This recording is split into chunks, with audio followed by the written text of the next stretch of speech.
Olá pessoal, tudo bem? Vamos conversar hoje na aula 11 a respeito de um tipo de isomeria espacial que é conhecido como isomeria óptica. Então, é uma das mais cobradas nos vestibulares. Se você trabalhar com dados estatísticos, você vai verificar que é a que mais cai nos vestibulares e é muito comum. E eu preciso que você tenha uma boa ideia aí para resolver os exercícios. Então hoje nós vamos trabalhar com a ideia da introdução, isomeria óptica, para daí na próxima aula nós trabalharmos com os exercícios. Feito? Então acompanha ela comigo, vamos dar uma olhada? Bom, a ideia proposta aqui de isomeria óptica, ela parte do pressuposto de que existem certos compostos químicos que, quando expostos a um plano de luz polarizada, eles apresentam desvios característicos. Essa é a ideia inicial. Então vamos imaginar o seguinte, o que é essa luz polarizada? A luz natural, essa luz que você tem aí, acesso a você aí, ela é um conjunto lá de ondas eletromagnéticas, um sistema chamado de policromático lá que você tem, tá? E essa luz, ela tem, as ondas estão representadas em todos os planos. Existem daí aparelhos específicos chamados de polarizadores. Então, os polarizadores tem a capacidade, tá, de fazer com que essa luz, ao passar por eles, acabe assumindo um único plano. Então você passa a ter, a luz ela vem aqui em todos os planos, certo? Cá ela vem essas direções, e ao passar por um polarizador, esse polarizador consegue manter ela num único plano, tá certo? Agora, observe o seguinte, existem determinados compostos que quando são colocados em uma cubeta, que nós chamamos que é um anteparo de um frasquinho aqui de quartzo, e nesse frasquinho aqui de quartzo, que você tem uma certa amostra aqui, quando a luz polarizada passa por esse frasquinho, ela pode promover o desvio para um lado ou para o outro. Para a esquerda, que você tenha aí, que é chamado de levógiro, certo? Então, para a esquerda. Ou para a direita, tá certo? Que é chamado de estrógeno. Tanto em um quanto em outro, a ideia é que você tenha, então, direita. É que você tenha o desvio, certo, dessa luz polarizada. Então, observe o seguinte, existem certos compostos que têm essa capacidade de desvio, tá, dessa luz polarizada. Esses compostos, eles apresentam uma característica comum entre eles, que é o que nós chamamos de moléculas assimétricas. Então, eles apresentam moléculas assimétricas. Essa assimetria molecular aqui que nós temos, ela está vinculado, por exemplo, ao fato de um átomo de carbono apresentar 4 ligantes diferentes. Então, eu teria aqui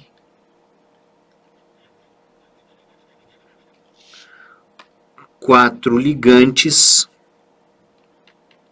diferentes ligados a um átomo de carbono, onde obrigatoriamente R1 é diferente aqui de R2, que é diferente aqui de R3, que é diferente aqui de R4, tá? Isso faz com que você tenha um comportamento bem característico aqui quanto ao seguinte. Então, imagina a situação, eu tenho um átomo de carbono, 4 ligantes diferentes. É como se um campo magnético proveniente das nuvens eletrônicas lá, por exemplo, de cada um dos ligantes, ali em volta desse carbono, tivesse a capacidade de rotacionar essa molécula. O que chama a atenção é que quando eu tenho esses 4 ligantes diferentes ligados aí a um átomo de carbono, essa molécula ela assume um giro específico para um dos lados, ou para a direita ou para a esquerda. E a simples troca do posicionamento espacial, fixando o carbono aqui, trocando o posicionamento, quem está para frente vem para trás e vice-versa, faz com que eu tenha capacidade em algumas situações de inverter esse giro. Então, uma vez confeccionada assim pela natureza uma molécula com essas características, ela gira num único sentido, o tempo todo. E uma molécula muito similar às propriedades físicas dessa outra, por exemplo, uma outra molécula que tem os mesmos ligantes, porém dispostos em orientações diferentes espacialmente, e que eu vou analisar as temperaturas de fusão e ebulição muito parecidas, reatividade muito parecida, só que uma gira para a direita e a outra gira para a esquerda, tá? Fez com que o ser humano acabasse tendo a necessidade de estudar essas moléculas. Grandes acidentes aconteceram quanto a essas compostos que giram para um lado e para o outro. Por exemplo, eles não têm o mesmo comportamento frente a qualquer tipo de reação. Existem reações específicas que reagem com um de uma maneira e com outro de uma maneira diferente. Um grande incidente que ocorreu foi com a talidomida, tá? Que tinha uma dessas talidomidas aí assimétricas, tinha a capacidade de cessar o enjoo de mulheres nas fases iniciais, nos 3 primeiros meses de fases de gestação. A mulher sente muito enjoo, é muito comum. E ao prescrever a talidomida, uma dessas talidomidas, certo? Tinha a capacidade de reduzir esse desconforto causado pelo enjoo. Já uma outra, que simplesmente girava em sentido contrário, tinha a capacidade de ser teratogênica, cortar partes do DNA causando má formação no feto, principalmente dos membros, sem braços e sem pernas. Isso levou o ser humano a um estudo muito exaustivo a respeito do perigo que tem a utilização de compostos que têm a capacidade de desviar a luz polarizada para a direita, os destrógenos, e para a esquerda, que são os levógenos, tá certo? Então, como eu disse, dentro da farmacologia, por exemplo, é muito estudada essa ideia proposta aí, eu acabei de passar dessas desvios de luz polarizada. Agora observe o seguinte, essa ideia de assimetria molecular aqui, principalmente com o carbono aqui, ó, que nós chamamos esse carbono aqui, ó, marcamos ele com asterisco e chamamos de carbono quiral, tá? Esse carbono quiral aqui é opticamente ativo, tá certo? E você tem lá.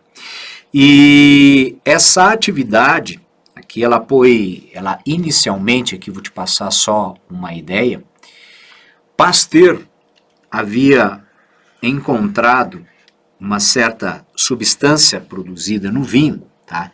Era chamada lá de ácido tartárico. O ácido tartárico aqui que nós temos,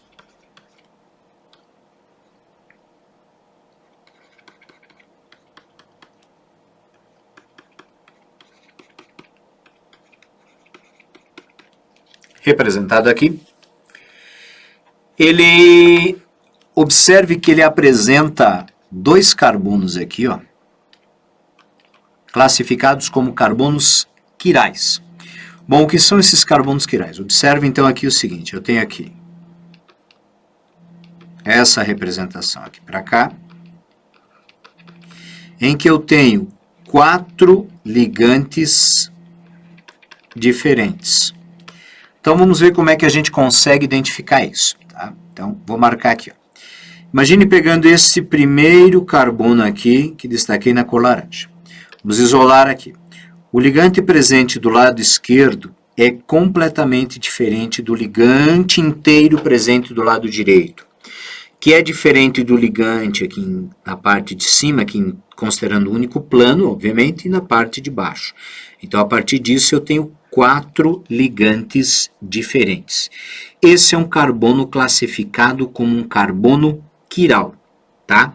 A mesma linha de raciocínio eu tenho para cá. Esse carbono também é quiral, com 4 ligantes diferentes. Tá. Agora observe, quando o Pasteur isolou esse ácido aqui em particular, um sal derivado desse ácido, ele acabou observando que a recristalização desse sal, desse derivado desse ácido, produzia 2 cristais com características observáveis diferentes. Eram 2 cristais que, quando você olhava para eles com uma lupa, você conseguia notar as diferenças entre os dois. Bom, baseado nisso, Pasteur pegou uma lupa e separou os 2 cristais. E ele observou que, quando esses 2 cristais separados eram colocados em uma fonte de luz polarizada, eles apresentavam desvios dessa luz, um para a direita e outro para a esquerda. Então, ele observou que o que você tinha eram compostos de mesma fórmula molecular, porém compostos que apresentavam alguma característica diferente, ou seja, o que eu tinha eram isômeros. Esses isômeros, que eu poderia então representá-los assim, ó. Então,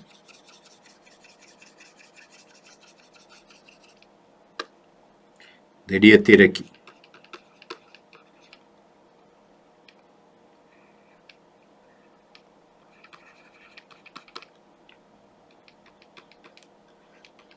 para trás do plano aqui as hidroxilas.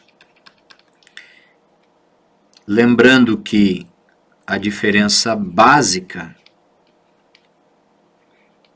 está no posicionamento aqui espacial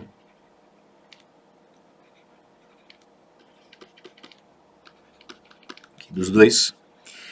Esse primeiro desviava a luz para a esquerda, levógeno, e esse aqui para a direita, destrógeno. O que eu tenho aqui, ó, é o que nós chamamos de par de enantiômeros. Os enantiômeros são classificados como isômeros espaciais, tá certo? Aos quais você não imagem especular deles sobrepostas. O que quer dizer isso? Quando eu pego um dos enantiômeros lá que nós temos e coloco diante de um espelho, tá? Ele acaba produzindo a outra forma. No entanto, quando você tenta sobrepor eles, eles não se sobrepõem, tá? Por exemplo, minhas mãos são enantioméricas. Olha só o detalhe. Quando eu coloco minha mão esquerda na frente do espelho, o que eu observo é a mão direita. No entanto, não é superponível, não dá para sobrepor, não fica igual. Isso é classificado como enantiômeros. Tá. Os enantiômeros apresentam essa ideia de imagens especulares lá do espelho não superponíveis. Lá não dá para sobrepor um sobre o outro lá, ficam formas diferentes. Então, são compostos de natureza diferente, lembra disso. Esses pares de enantiômeros, classificados aqui como enantiômeros ou enantiomorfos, tá certo? Que enâncio aqui quer dizer contrários, antagônicos uns aos outros, eles apresentam propriedades físicas muito semelhantes, tá? Com exceção do desvio da luz polarizada lá. E geralmente eles têm propriedades químicas lá muito semelhantes, mas eles podem apresentar propriedades, por exemplo, fisiológicas diferentes, tá? E aí é que entra o problema quando você, por exemplo, acaba absorvendo um tipo de isômero desse em relação ao outro, tá? Ele pode reagir de maneira diferente no seu corpo. Então agora a ideia inicial é que a gente possa identificar, tá, se eu tenho ou não condição de ter a ideia proposta aqui de assimetria e, como consequência, se eu tenho ou não capacidade de formar aqui os pares de enantiômeros. Então, vamos pegar um caso aqui, ó, um pouco diferente. Então, vamos imaginar, vamos construir aqui um composto, na qual eu vou destacar aqui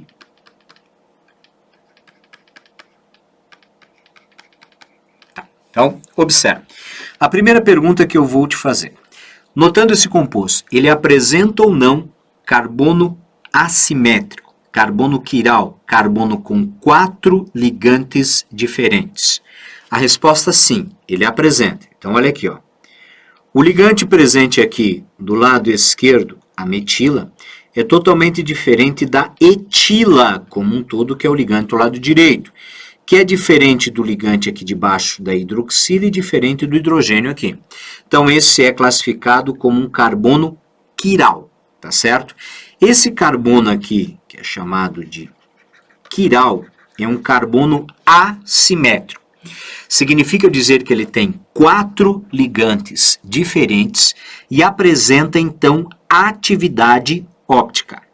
A atividade óptica quer dizer que quando eu coloco isso aqui dissolvido em um certo solvente numa solução e coloco ele lá num polarizador e aplico a luz polarizada sobre ele, tá, sobre essa solução, haverá um desvio da luz polarizada, podendo ser para a direita ou podendo ser para a esquerda, ou ainda uma situação de não desvio, tá? Vamos ver as possibilidades. Primeiro, ele tem a capacidade de desviar a luz. Então, o que desvia a luz é o que nós chamamos lá de isômeros ativos. Então, número de ativos, que é representado por 2 elevado a n, onde n é o número de carbonos quirais. Nesse caso, em particular, os isômeros ativos aqui, ó, 2 elevado a apenas um único carbono quiral. Isso vai me dar 2 isômeros ativos. O que significa 2 isômeros ativos? Significa dizer que um será destrógeno, desviará para a direita, e um será levógeno, desviará para a esquerda. Agora, imagine o seguinte, que eu tenho uma solução com 50% de compostos desviando para a direita, destrógenos, e 50% de compostos desviando para a esquerda, levógeno. Se eu tiver essa situação destacada, 50-50, eu vou ter o que nós conhecemos como mistura racêmica. Tá certo? A mistura racêmica é uma mistura equimolar, metade e metade, dos compostos que desviam o ângulo para a direita e para a esquerda. Por exemplo, imagine que um composto qualquer tenha a capacidade de desviar 5 graus para a direita, tá certo? A parte destrógena dele. O outro composto, posicionando os ligantes diferentes, que é o levógeno, tem a capacidade de desviar 5 graus para a esquerda. Então, olha lá, um desvia para a direita 5 graus, outro para a esquerda 5 graus. Se eu tiver predominância de destrógeno, o plano de luz polarizada irá para a direita. Se eu tiver predominância de levógeno, o plano de luz polarizada irá para a esquerda. No entanto, se eu tiver uma mistura equimolar 50-50%, a luz não será desviada. Ela passará ali sem desvio.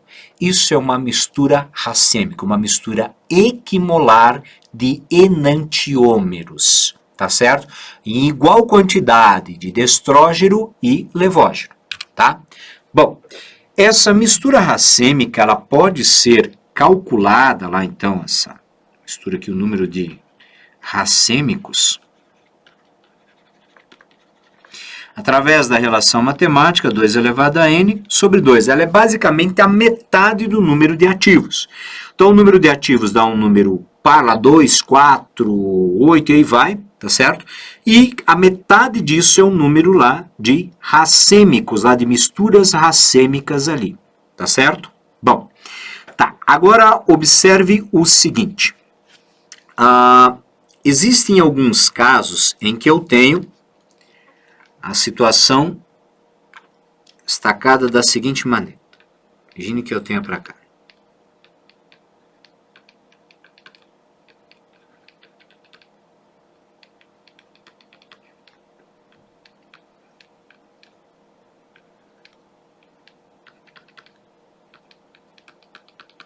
Tá.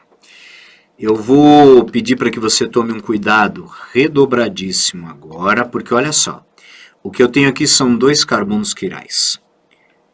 O ligante da esquerda é diferente de todo o ligante da direita, diferente de baixo, diferente de cima, carbono quiral, marcado aqui com asterisco. A mesma ideia para cá, carbono quiral aqui. Tá, eu tenho 2 carbonos quirais. Número de isômeros ativos, 2 elevado a n, então 2 elevado a 2. 4 isômeros ativos. Significa dizer que eu tenho a possibilidade de 2 destrógeros e 2 levógeros. O que seriam os 2 estrógenos e os 2 levógenos? Eu posso ter, por exemplo, a ideia aqui, ó, esse aqui, destrógeno, composto inteiro aqui, desviando aqui. Imagine que eu vou assumir condições, um certo grau de desvio aqui de 5 graus, positivo e negativo, e para cá de mais ou menos 8 graus, positivo e negativo, tá? De desvio. Esses dados não são reais, são dados fictícios só para a gente poder ter uma ideia. Quais seriam as possibilidades? Bom, eu poderia ter mais 5 com mais 8 graus igual a mais 13 graus. Destrógeno, positivo ali. Eu poderia ter menos 5 com mais 8, o que me daria mais 3. Destrógeno. Outras possibilidades aqui de desvio. Eu poderia ter mais 5 com menos 8. Isso me daria menos 3 graus, levógeno. Eu poderia ainda ter menos 5 e menos 8. Isso me daria menos 13 graus, levógeno.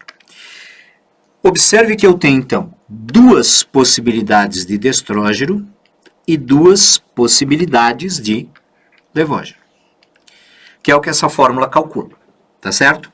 Agora, eu chamo, então, volto a ressaltar, esses são dados fictícios, não são os valores de desvios reais. Eu só assumi qualquer valor para que você pudesse compreender como a fórmula atua aqui. Existem as misturas racêmicas, os inativos. Bom, quais seriam as misturas racêmicas? Agora entra um detalhe interessante. A mistura racêmica seria você ter 50% e 50% com o mesmo valor do desvio, porém em posições opostas. Como assim? Olha o primeiro caso. Mais 13 com menos 13. Então isso seria uma mistura racêmica. O mais 13 e o menos 13. Outra mistura. O mais 3 com o menos 3. Eu só tenho a possibilidade de duas misturas racêmicas para cá. Tá certo? Então minha mistura racêmica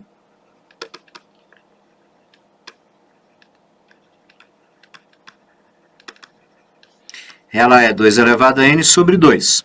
Então, seria 4 sobre 2, que é igual a 2. Eu tenho 2 possibilidades de misturas racêmicas. Seria o do ângulo de mais 3 e menos 3, e mais 3 e menos 3. Essa seria a proposta para cá. Feito? Bom, agora observe o seguinte. Então, quando nós temos desvio de luz polarizada por carbonos quirais diferentes, eu aplico exatamente essa fórmula para calcular o número lá que você tenha de destrógenos e levógenos, que seria os ativos, e as possíveis misturas racêmicas. Feito? Tá. Agora, olha só. Existe... Lembra do ácido tartárico lá? Então,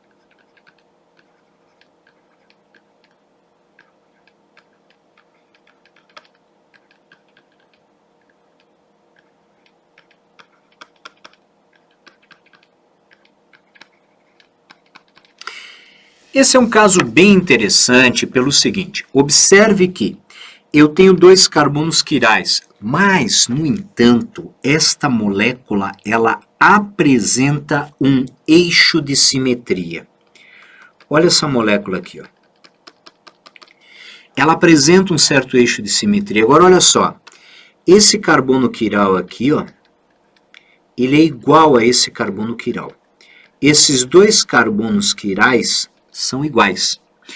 Então, isso significa dizer, imagine que o ângulo de desvio aqui é de x graus, positivo ou negativo. Então, para cá vai ser de x graus, positivo e negativo. Bom, quais seriam as possibilidades? Então, vamos assumir um valor numérico aqui, por exemplo, 5.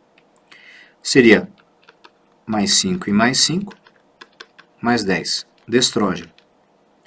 Seria menos 5 e menos 5, menos 10 levógeno. E ainda podia ser mais 5 e menos 5.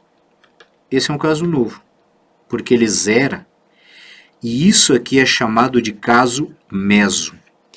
O caso meso é quando tem 2 carbonos quirais iguais, aonde ocorre um não desvio da luz polarizada, um cancelamento desse desvio por uma compensação interna. Um carbono quiral gira num sentido, o outro gira em outro sentido, e isso faz com que não ocorra o desvio da luz polarizada, mas justamente por essa compensação interna, porque os ângulos de desvios, no caso meso, dos 2 carbonos são idênticos.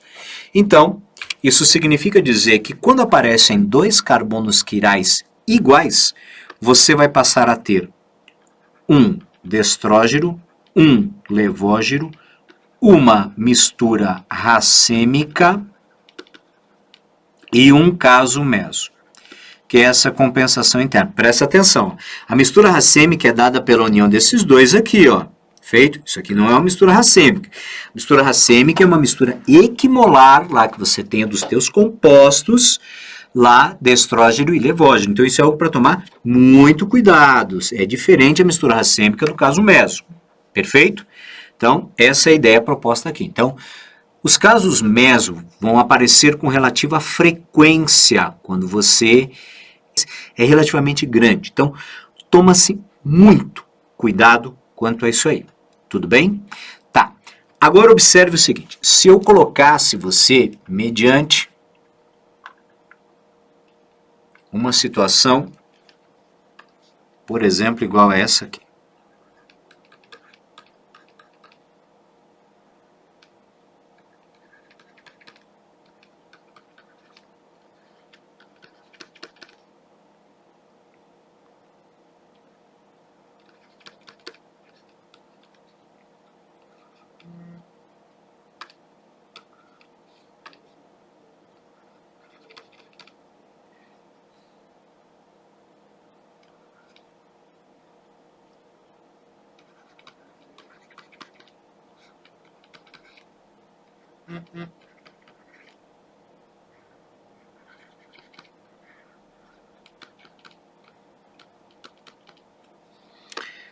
Ok?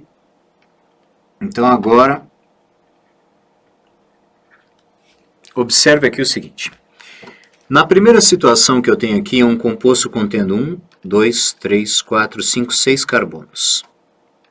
Para cá eu tenho 1, 2, 3, 4, 5, 6 carbonos. Para cá eu tenho um total de 12 hidrogênios, lembrando que para cá esse carbono tem hidrogênio ligado aqui, né? Não posso esquecer desses hidrogênios aqui, né? Então eu passo a ter de hidrogênios. Eu tenho aqui 1, 2, 3, 4, 5, 6, 7, 8, 9, 10.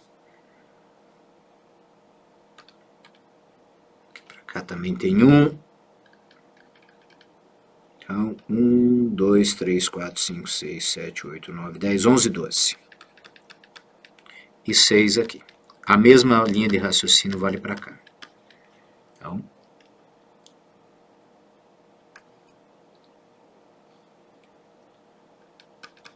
Ok? Tá. Agora, observe aqui o seguinte. O C6H12O6 mostra que os dois apresentam a mesma fórmula molecular. E eu tenho carbonos quirais aqui, ó. Então, eu tenho carbono quiral aqui, tenho carbono quiral aqui, tenho carbono quiral aqui, enfim. Os dois são isômeros e apresentam vários carbonos quirais. Tá. Só tem um detalhe. Se eu colocar um espelho aqui, ó, separando os dois, olha o critério interessante. O primeiro aqui, ó, é a glicose. O segundo aqui é a frutose. Bom, note alguns destaques aqui importantes. O que eu tenho aqui, ó, é um álcool aldeído, o que eu tenho aqui é um álcool mais uma cetona, tá? Não há como um espelho conseguir transformar um álcool em uma cetona ou um aldeído em álcool. Seria a mesma coisa que apontar para um espelho à mão e enxergar o pé. Não faz muito sentido. O que significa dizer que esses dois compostos são isômeros entre si, mas não representam imagens especulares, tá? Na imagem especular, eu simplesmente inverteria. O que aparece aqui, aparece o contrário aqui para cá. Então seria pegar aqui, vai aparecer desta forma, tá certo? A inversão deles, quando você tem imagens especulares não superponíveis, é o que nós chamamos de enantiômeros. Toda vez que eu tenho um par de isômeros que não são enantiômeros, eles são classificados como diastereoisômeros. Diastéreos, não há uma obrigatoriedade de ter atividade ótica. Eu vou falar de novo. Um par de diastereoisômeros é quando você tem um par de isômeros que não são classificados como enantiômeros. Entendido? E enantiômeros é quando um é a imagem especular do outro. Lembrando que o espelho traz o que está atrás para frente e vice-versa. Ele não muda ali o que você tenha, tá? A troca de um ligante com a quebra de uma ligação química, o espelho não muda, por exemplo, a alteração de uma função orgânica de aldeído para cetona e vice-versa, ele não tem essa capacidade. Então, o que você tem aqui, esse par representado, é o que nós chamamos de par de diastéreo, para cá eu tenho um par de diastereoisômeros. Tá? Os diastereoisômeros, eles não são enantiômeros ou enantiomorfos, tá certo? Que você tem ali, eles não representam as imagens especulares ali que você tenha de um par com o outro, tá certo isso? Beleza? Então, tomem esse cuidado. O que nós temos, tá? Então, e não há necessidade também de você ter lá, por exemplo, a parte específica que seria de atividade ótica. Bom, agora eu trabalhei com vocês a ideia de atividade ótica aqui em cadeias abertas. Lembrando que a assimetria molecular abordada até o presente momento, que eu trabalhei com vocês, dizia respeito exclusivamente à ideia de apresentar um carbono quiral, tá? Ou seja, um carbono com 4 ligantes diferentes. O detalhe interessante agora é que eu vou apresentar uma molécula assimétrica sem carbono quiral. Então, eu tenho a possibilidade de ter uma molécula assimétrica sem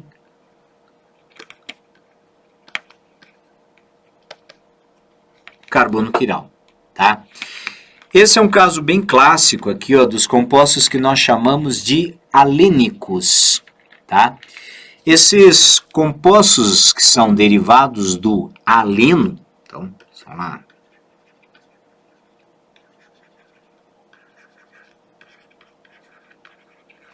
do aleno, que é o propadieno, né?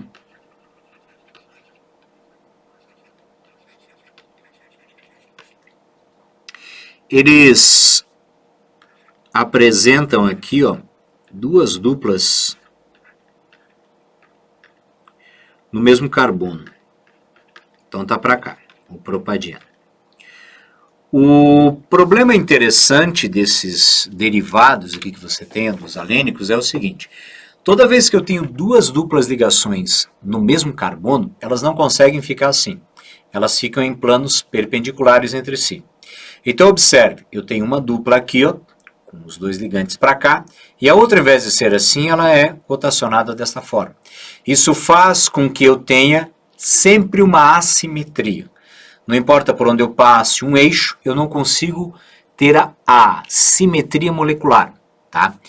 E essa assimetria que você tem aí, ela numa ideia aqui de projeção, ela cria o que nós chamamos aqui de enantiômeros. Então eu poderia ter, por exemplo, aqui, ó, se eu tivesse numa situação, vou mudar os ligantes aqui, ó, tá? Se eu pegar lá o 1,3 de cloro aleno, aqui você tem, eu basicamente iria ter isso aqui, então.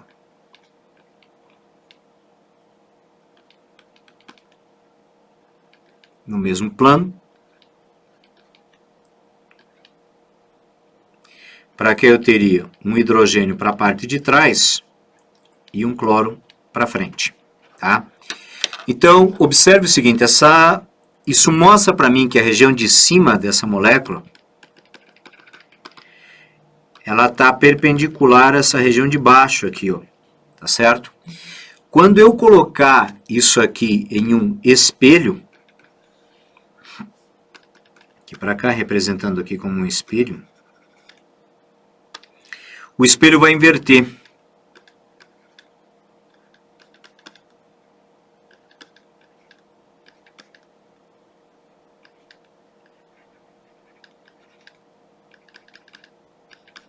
Aqui para cá. E aqui o que eu tenho é o que nós chamamos de isômeros ópticos. Nesse caso em particular, um par de enantiômeros.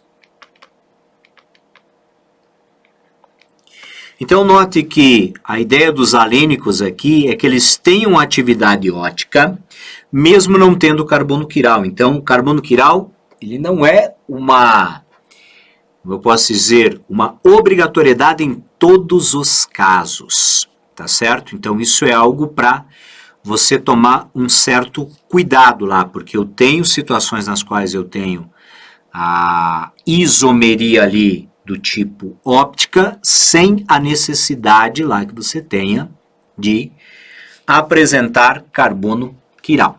Tá certo isso? Beleza? Então, cuidado aí quanto a isso. Feito? Tá. Bom, agora é o seguinte. Até aqui eu vou nessa aula inicial, já serve para que você consiga resolver alguns exercícios aí que você tem. Tá? Na próxima aula nós vamos falar ainda a respeito de isomeria óptica em compostos cíclicos, tá? E aí vamos para os exercícios. Tá certo isso, turma? Beleza? Foi, pessoal? Tranquilo? Turma, bom estudo a todos e vejo vocês no próximo encontro. Tchau, tchau pra vocês.